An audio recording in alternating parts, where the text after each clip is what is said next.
Hello everyone, आप लोगों का फिर से एक बार स्वागत है मेरे यूट्यूब चैनल पे। आज हम देखने वाले हैं टीचिंग एप्टीट्यूड शिक्षण अभिक्षमता का। ये हमारा थर्ड क्लास है जिसमें हम देखेंगे लर्नर्स कैरेक्टरिस्टिक्स, शिक्षार्थियों के गुण के लक्षण के बारे में देखेंगे। जो भी लर्नर्स है, जो सीखने वाला है, उसके गुण को देखेंगे, उनके अंदर क्या क्या विशेषताएं होनी चाहिए, इन सबको इस वीडियो लेक्चर में डिटेल में समझने वाले हैं। देख लेते हैं इस वीडियो लेक्चर में क्या क्या देखेंगे।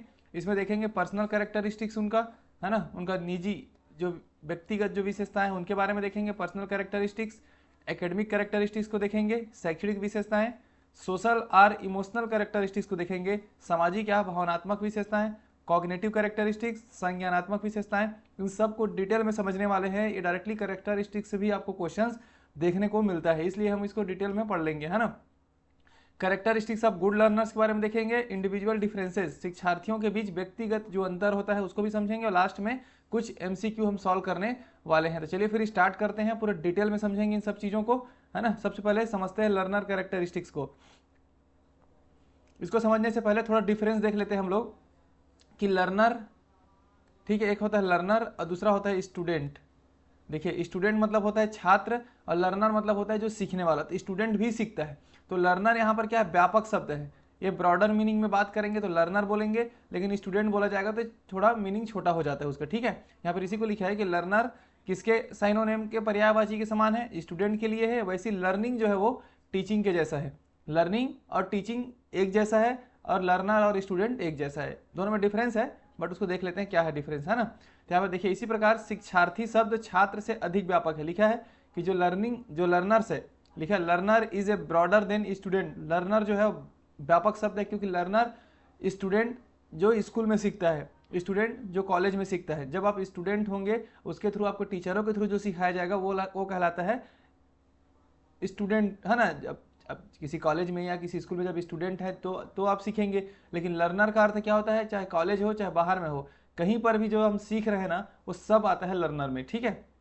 तो इसीलिए लिखा है क्योंकि शिक्षार्थी शिक्षक की अनुपस्थिति में भी सीखता है। लेकिन जो देखिए, स्टूडेंट के लिए क्या चाहिए, टीचर चाहिए, शिक्षक चाहिए, बट लर्नर के लिए टीचर नहीं चाहिए। जो बाहर, जो समाज से, जो अपने फैमिली से जो कुछ भी सीख रहा है ना, वो जो कोई सीखने वाला है, जो बाहर से भी सीख रहा है, कि अपने फैमिली से भी सीख रहा है, कि स्कूल से भी सीख रहा है, सब क्या कहलाता है, लर्नर कहलाता है। लेकिन जो स्कूल या टीचर की उपस्थिति में जो कोई सीखता है वो कहलाता है स्टूडेंट। इसीलिए लर्नर क्या है, एक व्यापक शब्द है। लर्नर में स्टूडेंट ऑलरेडी है, समझ लीजिए, है ना।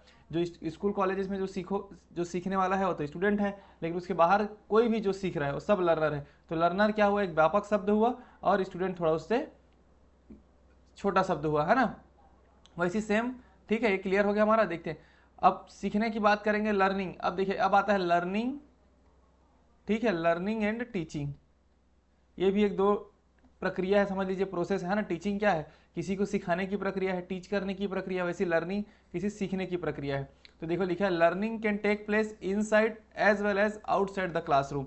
तो जो लर्निंग है ना, ये क्लासरूम में भी हो सकता है, ठीक है, याद रखेंगे, इनसाइड क्लासरूम, और बाहर भी हो सकता है, ये कहलाता है लर्निंग। लेकिन टीचिंग कहाँ होता है, टीचिंग होता है सिर्फ क्लासरूम में।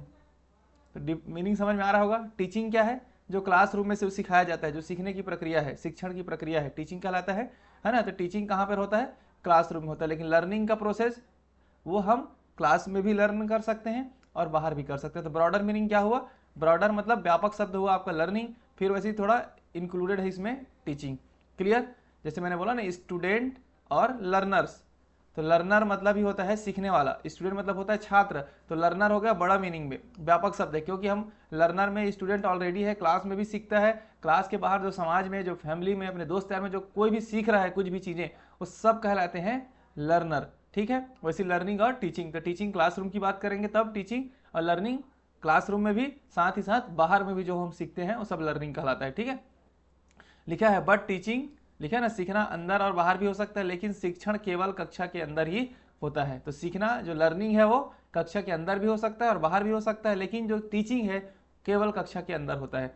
तो सीखना एक आजीवन प्रयास है, और लर्निंग पूरे लाइफ भर आप सीख रहे हैं। पूरा लर्निंग पूरे लाइफ भर जो हम सीखते हैं, पूरे जीवन में जो हम सीखते हैं, वो सब क्या कहलाता है, लर्निंग।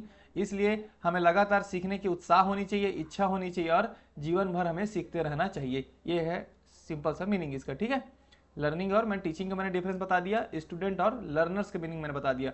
तो हम इस वीडियो लेक्चर में लर्नर कैरेक्टरिस्टिक्स को पढ़ेंगे ना। तो लर्नर में स्टूडेंट ऑलरेडी में इनसाइड में है, मतलब उसमें ऑलरेडी इंक्लूडेड है। अगर हम लर्नर्स बोल रहे हैं, लर्नर के बारे में हम पढ़ेंगे, है ना, तो उसमें क्या है, उसमें आपका ऑलरेडी स्टूडेंट है, मतलब शिक्षार्थी वर्ड में ऑलरेडी विद्यार्थी वर्ड है। क्लियर, इस चीज को याद रखेंगे। तो शिक्षार्थियों की विशेषताएं, जो लर्नर्स की विशेषताएं है ना, उनको उनके व्यक्तित्व, दृष्टिकोण, आत्मविश्वास के स्तर, पूर्व ज्ञान क्षमता आदि के आधार पर हम क्या कर सकते हैं, क्लासीफाई कर सकते हैं। सिंपल सी बात है। The characteristics of the learners revolve around there personality, attitude, confidence level, prior knowledge and ability के बेस पे हम इसको क्या कर सकते हैं, क्लासीफाई कर सकते हैं। देखते हैं, देखिए यहाँ पर लिखा भी है, on the basis of the nature of characteristics adolescent and adult learners can be categorise. तो किशोर और वयस्क शिक्षार्थी, मैं आप एक बार बार बोल रहा हूँ कि लर्नर्स वर्ड में ऑलरेडी स्टूडेंट है, तो किशोर और वयस्क शिक्षार्थियों की विशेषता को इस प्रकार वर्गीकृत किया जाता है, इसको 4 कैटेगरी में वर्गीकृत किया जाता है। उनकी विशेषताओं को, जो भी लर्नर है, जो सीखना चाह रहा है ना, उसकी जो जो विशेषताएं हैं, जो गुण है उनको, क्योंकि उसी के आधार पे तो सीखेगा कि वो छोटा है, कि उसका उम्र बड़ा है कि कम है ना, वो पहले से कुछ पढ़ा लिखा है कि नहीं है। ये सब क्या है, उनके अलग अलग कैरेक्टरिस्टिक्स है, अलग अलग गुण है, अलग अलग लक्षण है। तो इन्हीं सब लक्षणों को 4 कैटेगरी में कैटेगराइज कर दिया गया है, और इसी से क्वेश्चन पूछा जाता है ना। तो उसी कैटेगरीज में क्या है, सबसे पहले पर्सनल है, निजी, या फिर इसको क्या बोलेंगे, ऊपर में हमने देखा था व्यक्तिगत, क्या है, व्यक्तिगत। दूसरा है एकेडमिक, जो उनका शैक्षणिक कैरेक्टराइजेशन है। सोशल एंड इमोशनल, सामाजिक और भावनात्मक है। और लास्ट में कॉग्निटिव, संज्ञानात्मक है। ये 4 कैटेगरी में इसको कैटेगराइज किया गया है, लर्नर्स के लक्षण को, गुण को, लर्नर्स के कैरेक्टरिस्टिक्स को। इसके आधार पर वो सीखता है, इसके आधार पर जो भी उसको प्रॉब्लम्स आती है वो टीचरों के द्वारा सॉल्व किया जाता है। यही चीजें हैं। अब हम देखते हैं अलग अलग कैटेगराइज को लर्नर के, है ना, उसको हम एक एक करके पढ़ लेते हैं। सबसे पहला है पर्सनल कैरेक्टरिस्टिक्स, तो व्यक्तिगत विशेषताएं। सिंपल सी बात है, लर्नर्स का अपना पर्सनल कुछ चीजें होंगी जिसके थ्रू वो सीखेगा। जैसे कि इसमें जनसांख्यिकी जानकारी लिखा है, इसके अंतर्गत आता है आपका आयु, जैसे एज, अगर एज उसका कम है, एज एक ज़्यादा है, सिंपल सी बात है, 2 लर्नर्स हैं, है ना, 2 शिक्षार्थी हैं, जिसमें एक का एज कम है, एक का एज ज़्यादा है, तो जो एज ज़्यादा है वो मेच्योर अगर है, वो जल्दी सीखेगा वो। तो इसके सब क्या है, ये लर्नर कैरेक्टरिस्टिक्स है, शिक्षार्थियों के लक्षण है जिसके बेस पे वो सीखता है। तो इन सब चीज़ों को क्लासीफाई किया गया है। जैसे जेंडर है, फीमेल है कि मेल है, इस पर भी डिपेंड करता है उसके सीखने की कैपेसिटी। मेच्योरिटी, कितना मेच्योर है वो, है ना, कितना परिपक्वता है, ये सब चीज़ें क्या करती है, उसके पर्सनल कैरेक्टरिस्टिक्स है, मतलब उसके पर्सनल व्यक्तिगत विशेषताएं हैं जो डिपेंड करता है उसके सीखने की प्रक्रिया पे। लेवल कैसा है उसका, किसी भी चीज़ को कितना समझ पाता है वो। लैंग्वेज, लैंग्वेज बहुत बड़ा फैक्टर है कि भाषा, किस भाषा को जानता है। अगर वो सिंपल सी बात है अदर स्टेट का है, उसको हम डिफरेंट स्टेट के लैंग्वेजेस के थ्रू पढ़ाएंगे तो नहीं सीखेगा वो। तो इस पर भी डिपेंड करता है उसका पर्सनल हुआ ना, पर्सनल कैरेक्टरिस्टिक्स हुआ। सोशियो इकोनॉमिक स्टेटस, सामाजिक आर्थिक स्थिति भी बहुत मायने रखती है, इस चीज को याद रखेंगे। Socio economic status personal characteristics है, इसको सोशल एंड इमोशनल कैरेक्टरिस्टिक्स में ऐड नहीं कर देना है। और साथ में कल्चरल बैकग्राउंड, सांस्कृतिक पृष्ठभूमि, ये सब क्या है उसके, जो लर्नर है उसका ये पर्सनल विशेषताएं हैं। इन सब चीज़ों मैटर करता है, उसके सीखने की कैपेसिटी को प्रभावित करता है, सिंपल सी बात है ना। तो पर्सनल कैरेक्टरिस्टिक्स में age, gender, maturity level, language, socio economic status, cultural background, ये सब पॉइंट्स आपको पर्सनल कैरेक्टरिस्टिक्स कहलाता है, उस लर्नर के व्यक्तिगत विशेषताएं हैं। इन सब के आधार पर भी उसके सीखने की प्रक्रिया, सीखने की स्पीड, है ना, कितना जल्दी सीख रहा है, इन सब चीज़ें डिपेंड करता है। तो ये सब क्या हो गया, उसके एक लक्षण हो गए, शिक्षार्थियों के लक्षण या फिर व्यक्तिगत विशेषताएं हो गए। ठीक है, अब हम चलते हैं सेकेंड, एकेडमिक कैरेक्टरिस्टिक्स। अब वो सिंपल सी बात है, अगर पहले से पढ़ा लिखा होगा तो जल्दी सीखेगा उस चीज़ों को। तो सब चीज़ डिफाइन करता है ना। लर्निंग गोल्स, पहला है लर्निंग गोल्स, तो कितना वो टारगेट में है, क्या चीज़ गोल्स को लेकर चल रहा है, क्या उसको बनना है, इस पर भी डिपेंड करेगा, एकेडमिक को लेकर के, है ना, सीखने के तरीके पे भी डिपेंड करेगा।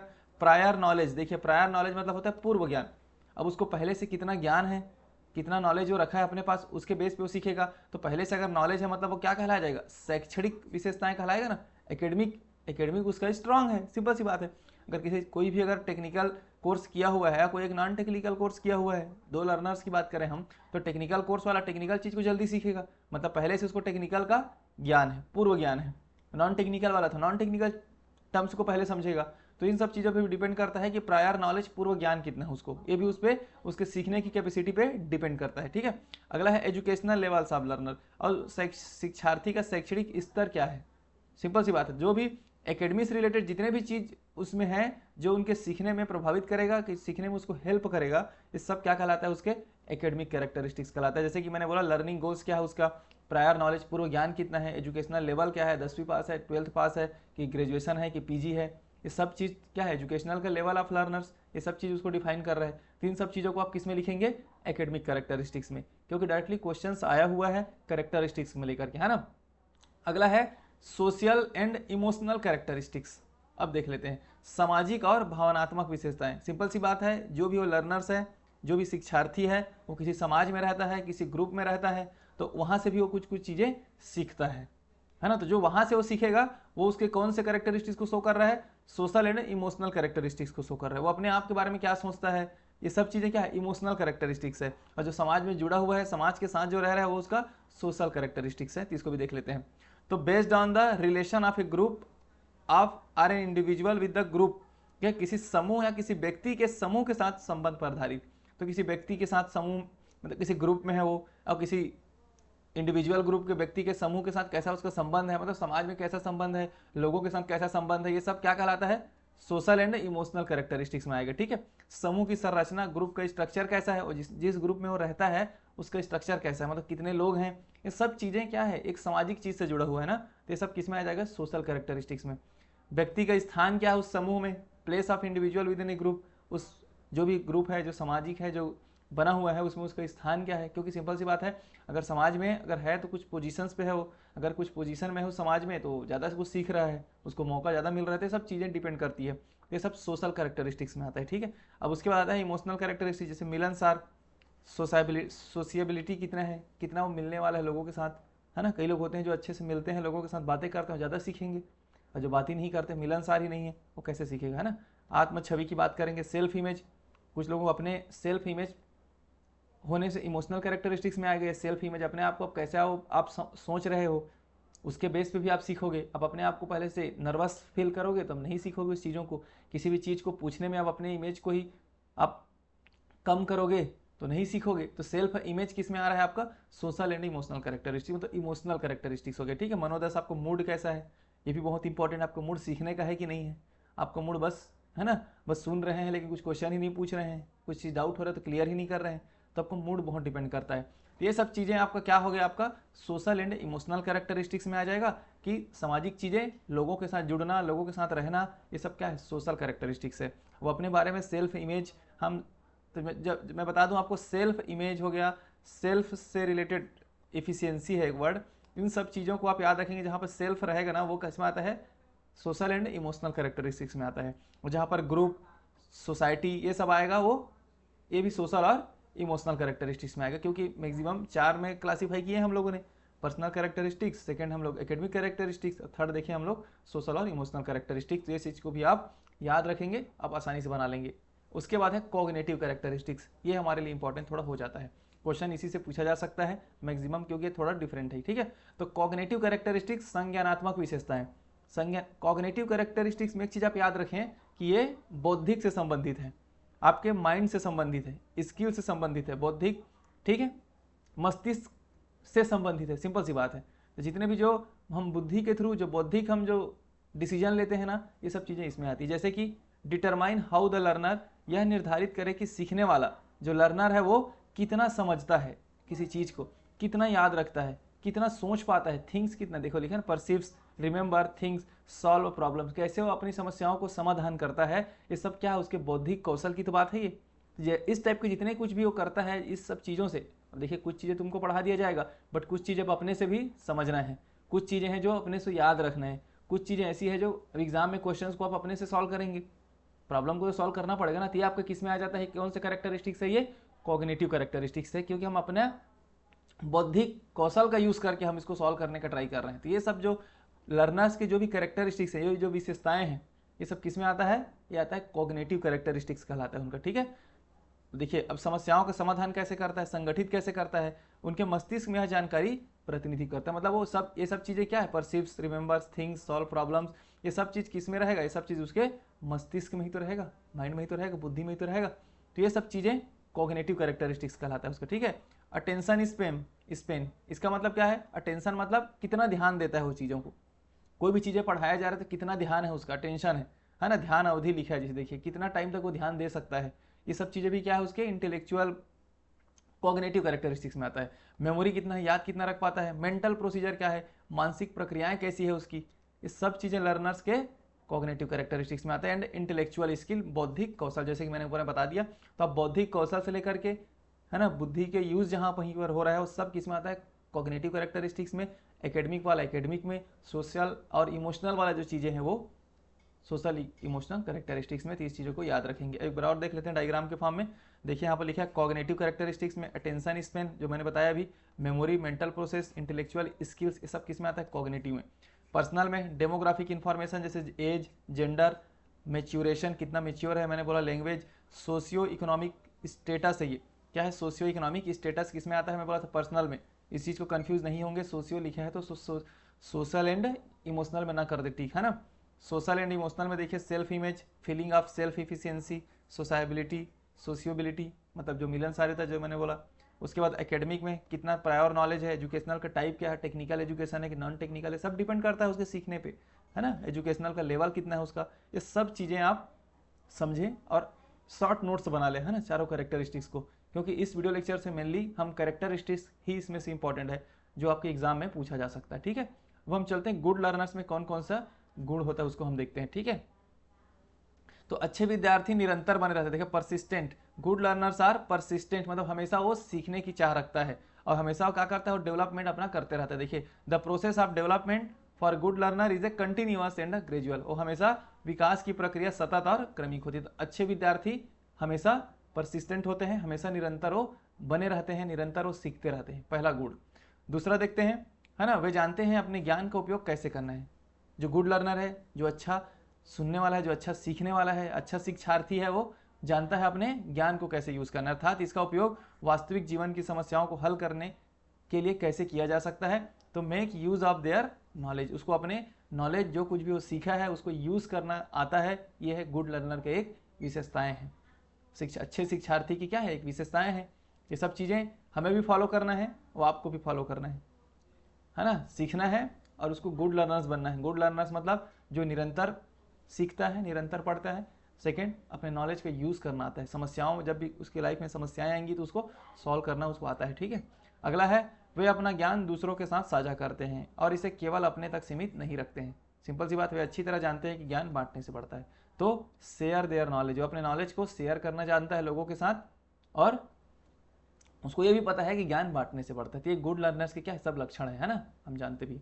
वे नकारात्मक भावनाओं से मुक्त होते हैं, जैसे कि क्रोध, जेलेसी, लालच, इन सब चीज़ों से वो दूर रहता है, क्योंकि ये सब चीज़ें क्या है, निगेटिव इमोशंस है। तो फ्री फ्रॉम निगेटिव इमोशंस, वो पॉजिटिव इमोशंस के साथ होता है गुड लर्नर्स, कि वो गुस्सा नहीं करते हैं, प्रसन्नता हो गई, जलन नहीं होता उसको। तो ये सब क्या गुड लर्नर्स के गुण हैं, ठीक है। अगला है, वे हमेशा उस चीज़ के बारे में जानने के लिए उत्सुक रहते हैं जिसके बारे में वे नहीं जानते हैं। वे सदैव नए ज्ञान की खोज में रहते हैं, क्यूरियस टू लर्न, वो हमेशा क्या है, जानने की इच्छुक रखते हैं, मतलब उनके अंदर में उत्सुकता बनी रहती है कि नए चीज़ को जाने, जो वो नहीं जानता है उस पर वो फोकस करता है कि ज़्यादा से ज़्यादा नया चीज़ को सीखें, लोगों से ज्ञान ले, चाहे वो स्कूल में टीचरों से हो कि बाहर में लोगों से हो, समाज में हो, फैमिली से हो। ये है गुड लर्नर्स के, ये भी एक लक्षण है, ठीक है। वे हमेशा अपने द्वारा एकत्रित की गई जानकारी को पढ़ने, विश्लेषण करने और मूल्यांकन करने के लिए समय निकालता है। तो find time for reading, analysing and evaluating, इसका मतलब यह है कि अगर कुछ चीज़, गुड लर्नर्स क्या है, जो कुछ मान लो टीचर कुछ सिखा दिया कि कहीं से भी वो कुछ सीखा, उसको वो एनालाइज करता है, उसको वो मूल्यांकन करता है, अपने आप को रीड करता है। तो ये सब चीज़ें क्या गुड लर्नर्स की पहचान है। ऐसा नहीं कि सामने वाला बता दिया मतलब वो सही है, उस पर थोड़ा काम भी करता है वो, मतलब अपना दिमाग भी यूज़ करता है, सिंपल सी बात है। वे सीखने का आनंद लेते हैं और सीखने की यात्रा में आने वाली कठिनाइयों के निराश नहीं होता। ये क्या है, वो हमेशा जो जर्नी है, जो सीख रहा है, उसमें आनंद पूर्वक वो सीखता है। Enjoy learning and don't dishearten, simple सी बात है। आप भी एग्जाम का, कुछ भी एग्जाम का हम प्रिपरेशन करते हैं, इंजॉय तो करते हैं हम, बट बीच बीच में क्या होते हैं, हमें अलग अलग डिमोटिवेशन आती रहती है ना, हमसे होगा कि नहीं होगा, कि हम इतना पढ़ पाएंगे कि नहीं पढ़ पाएंगे, सब क्या है, कठिनाइयाँ हैं। बट इन चीज़ों से भी क्रॉस कर लेता है गुड लर्नर्स। जो अच्छा शिक्षार्थी है वो क्या करता है, इन सब चीज़ों से भी आगे बढ़ जाता है और उसको सफलता तो मिलेगी। अब कठिनाइयों में निराश नहीं होना है, आपको आगे तैयारी करते रहना है। ये है गुड लर्नर्स की पहचान या लक्षण, ठीक है। उसके पास बहुत सारे प्रश्न हैं, वे अपने सवालों के जवाब ढूंढते हुए नई चीज़ें सीखना चाहता है। सिंपल सी बात है, जो पढ़ेगा जो किसी की बातों को सुनेगा उसके पास क्वेश्चंस तो आएंगे ही आएंगे। अगर उसके पास क्वेश्चंस है तो उस चीज़ को जानने के लिए उसके अंदर जिज्ञासा रहेगी और यही उसको क्या करता है, सिखाते चला जाता है। ठीक है, उसमें नए ज्ञान जो वो पहले से जानते हैं उसके साथ जोड़ने की क्षमता होती है, उनका ज्ञान आधार लगातार अद्यतन किया जाता है। तो कुछ वो जानता है, associated new knowledge with what they know, जो कुछ भी उसको आता है उसके साथ वो नए नॉलेज को हमेशा ऐड करते रहता है, जिससे उसकी ज्ञान में वृद्धि होती जाए, बढ़ती जाए। टेक्नोलॉजी के साथ है ना, जो अपडेट होना चाहिए कंटिन्यूसली वो अपडेट रहता है, अपने आप को अपडेट करते हैं, गुड लर्नर्स की पहचान। तो सब चीज़ें हैं नॉर्मल, क्वेश्चंस में कभी कभी स्टेटमेंट में आ जाता है, तो हम इस चीज़ों को पढ़े रहेंगे ना तो हमें याद रहेगी। इसको एकदम आपको याद नहीं रखना है, बट आपको रफली पता होना चाहिए। कुछ कुछ चीज़ें होती हैं जो कभी कभी स्टेटमेंट में आते हैं तो हमें कन्फ्यूज़न होता है कि हम, है ना, कूट वाले शब्द में आ जाता है। अब हम देख लेते हैं इंडिविजुअल डिफरेंसेस एमंग लर्नर्स। तो शिक्षार्थियों के बीच व्यक्तिगत अंतर, मतलब दो लर्नर्स लेके चलेंगे हम तो उनके बीच अलग अलग कैपेसिटी होगी ना सीखने की। किसी का उम्र छोटा है तो किसी की उम्र ज़्यादा है, कोई ज़्यादा इंटेलिजेंट है, कोई कम इंटेलिजेंट है, किसी का एप्टीट्यूड अच्छा है, किसी का एटीट्यूड अच्छा है, तो इन सब चीज़ों में डिफरेंसेस आ जाती है। तो व्यक्तिगत के बीच अंतर आ जाएगा लर्नर्स को लेकर के भी, कि शिक्षार्थियों के बीच व्यक्तिगत अंतर भी होता है। ठीक है, तीन चीज़ों को देख लेते हैं। जैसे कि हम बोलते हैं ना, one size fits all, possible नहीं है कि एक ही आकार के सभी के लिए उपयुक्त हो, मतलब एक नियम सबके लिए उपयुक्त हो, ये पॉसिबल नहीं है। ठीक है, अब देख लेते हैं इसी। सबसे पहला इसमें है इंटेलिजेंस। देखिए, तो बुद्धि, विभिन्न शिक्षार्थियों की बुद्धि के स्तर में अंतर होता है। कुछ शिक्षार्थी जल्दी समझ सकते हैं जबकि अन्य को अधिक समय खर्च करने की आवश्यकता हो सकती है। सिंपल सी बात है ना, किसी का इंटेलिजेंस लेवल डिफरेंट डिफरेंट होता है डिफरेंट लर्नर्स के।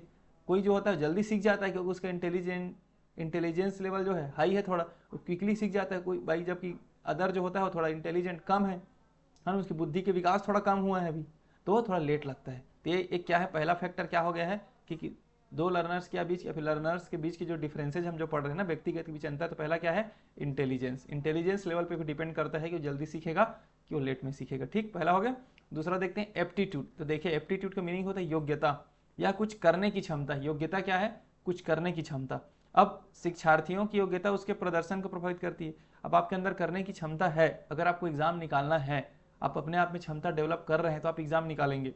आप पहले से ही हार जाते हैं, अपनी क्षमताओं को कम आंकने लगेंगे, तो फिर आपका एग्जाम नहीं निकलेगा। तो करने की आपकी क्षमता भी है, फिर डिपेंड भी करता है ना।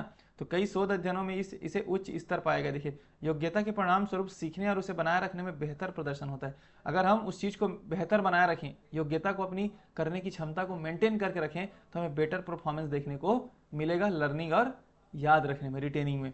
It is also related to critical thinking of the learner.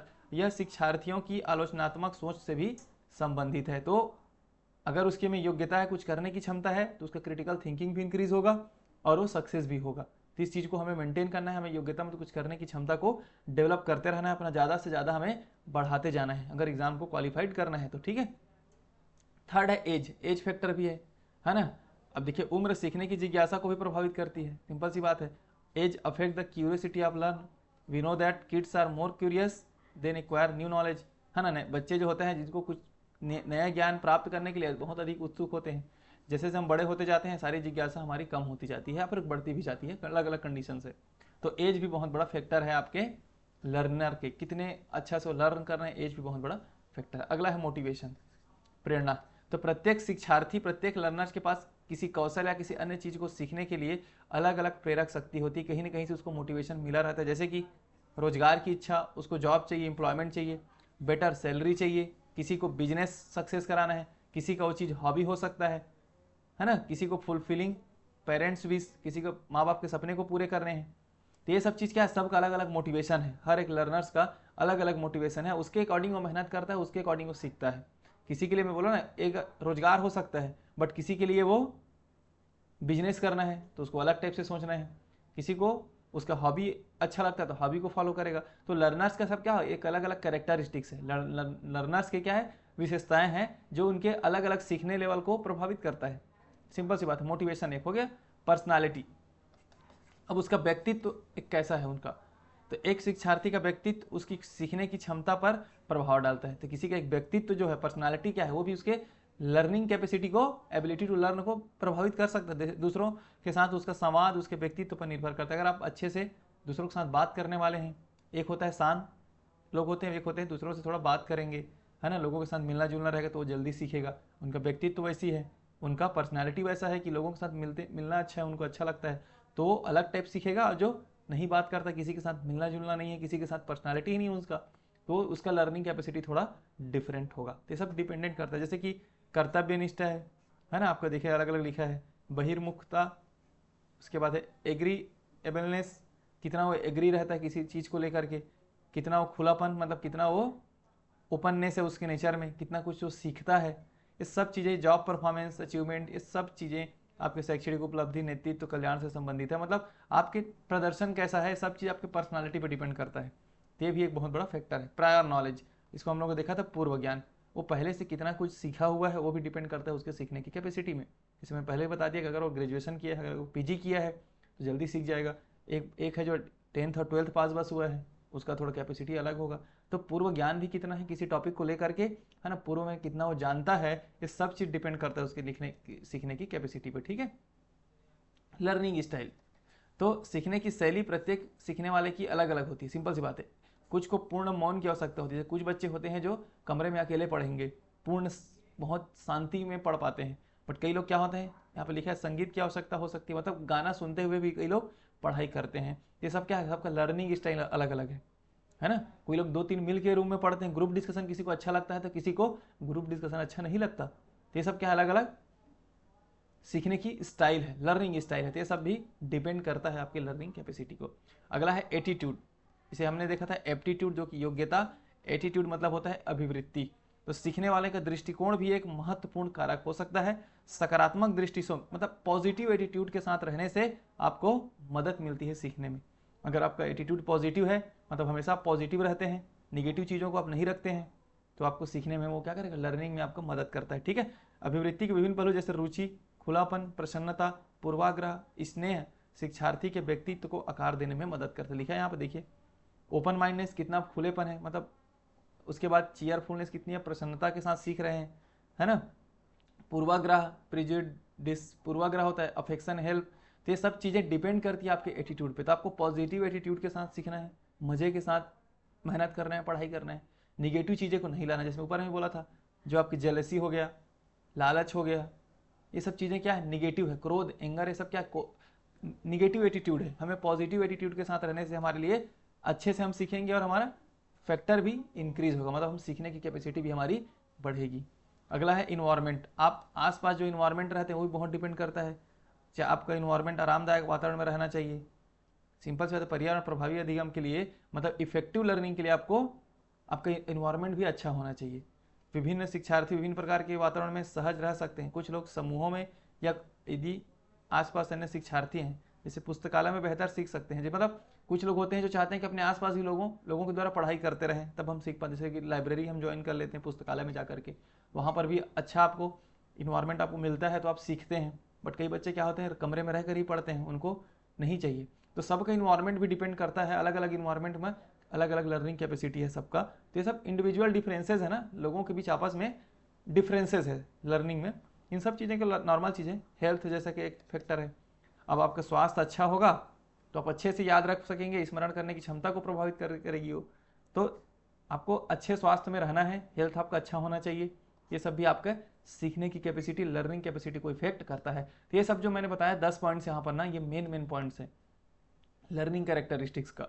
काफ़ी इंपॉर्टेंट पॉइंट्स है, इन सब चीज़ों से क्वेश्चन पूछा जाता है।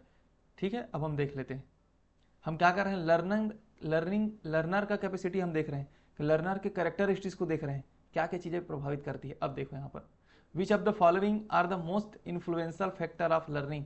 सबसे ज़्यादा लिखा है ना, सबसे प्रभावशाली कारक कौन है सीखने के, सबसे प्रभावशाली कारक। गवर्नमेंट पॉलिसी लिखा है, सरकार की नीति नहीं है, सरकार की नीति एक डिफरेंट फैक्टर हो गया। आपको मोस्ट इन्फ्लुएंशियल फैक्टर पर्सनली क्या क्या चीज़ें हैं, एक मोटिवेशन बहुत बड़ी बात है। अभी हम लोगों ने ऊपर में 10 पॉइंट में देखा, मोटिवेशन था। उसके बाद है एप्टीट्यूड भी था। थर्ड है इंटरेस्ट भी था, मतलब रुचि। ठीक है। तो ये सब चीज़ें क्या है, इसके मोस्ट इन्फ्लुएंशियल फैक्टर है, सबसे प्रभावशाली कारक है। गवर्नमेंट की पॉलिसी तो अलग चीज़ है, गवर्नमेंट की पॉलिसी तो है बट कम है। जैसे कि फिजिकल फैसिलिटीज़, ये भी थोड़ा कम है। आपको इंफ्रास्ट्रक्चर कैसे मिला है, आपको कॉलेज की इंफ्रास्ट्रक्चर कैसा है ना, अब जहाँ पर रहते हैं उसका इंफ्रास्ट्रक्चर कैसा है, फिजिकल फैसिलिटीज़ आपको क्या मिली है, ये उतना डिपेंड नहीं करता जितना ये 3 पॉइंट डिपेंड करता है। आपको पर्सनली हम देखें तो मोटिवेशन कैसा है आपका, आपके एप्टीट्यूड मतलब योग्यता कितनी है, आपकी इंटरेस्ट कितना है उस चीज़ को लेकर के, ये मोस्ट इन्फ्लुएंशियल फैक्टर है, सबसे प्रभावशाली कारक है सीखने की। तो आंसर क्या होगा, बी सी डी। ठीक है, प्रेरणा, योग्यता, रुचि, भौतिक सुविधाएं लिखा है ना, ये सब चीज़ें। तो सरकार की नीति नहीं हो सकता और भौतिक सुविधाएं नहीं हो सकता। इस टाइप से क्वेश्चन में आएगा, मैं इसीलिए बोल रहा था कि इस टाइप से क्वेश्चन आपको देखने को मिलेगा। इसमें क्या होगा, कन्फ्यूजन होता है हम किसको माने, है ना, क्योंकि हम सोचेंगे तो भौतिक सुविधाएं भी फैक्टर हो सकता है। अगर एक जने को बहुत अच्छा भौतिक सुविधाएं मिली हुई है, एक जने को नहीं मिला, तो उसका लर्निंग कैपेसिटी डिफरेंस होगा ही होगा। बट मोस्ट सबसे प्रभावशाली कारक की बात करेंगे तो ये तीनों पहले में आ जाता है। क्लियर। दूसरा क्वेश्चन देख लेते हैं, विच of the following is a social characteristics of learner.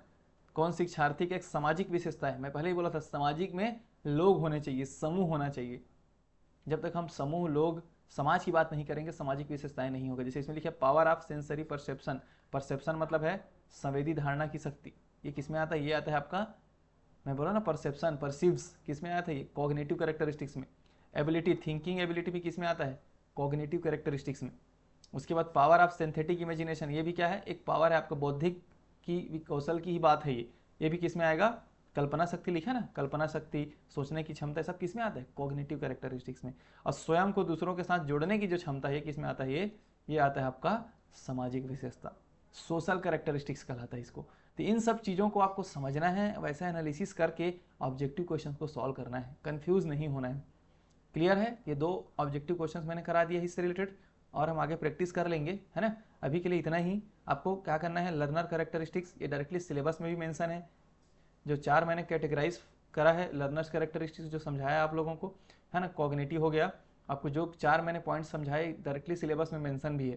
अभी इस पॉइंट से क्वेश्चंस आने की भी चांसेस है, तो आपको क्या करना है, उसके अकॉर्डिंग तैयारी करके रखें। आप प्रॉपरली डिफ्रेंशिएट करें, चारों कैरेक्टरिस्टिक्स में डिफ्रेंशिएट होना बहुत जरूरी है कि कौन कौन किस में आता है ना। पर्सनल में क्या है, सोशल एंड इमोशनल में क्या है, एकेडमिक में किसको रखेंगे, इन चीज़ से भी क्वेश्चंस आने की चांसेस है। ठीक है, तो उम्मीद करता हूँ वीडियो आपको अच्छा लगा होगा, है ना। तो चैनल को सब्सक्राइब कर देना, वीडियो को लाइक कर देना और अपने दोस्तों में इसको शेयर कर देना। मिलते हैं नेक्स्ट वीडियो लेक्चर में, तब तक के लिए बहुत बहुत धन्यवाद, थैंक यू।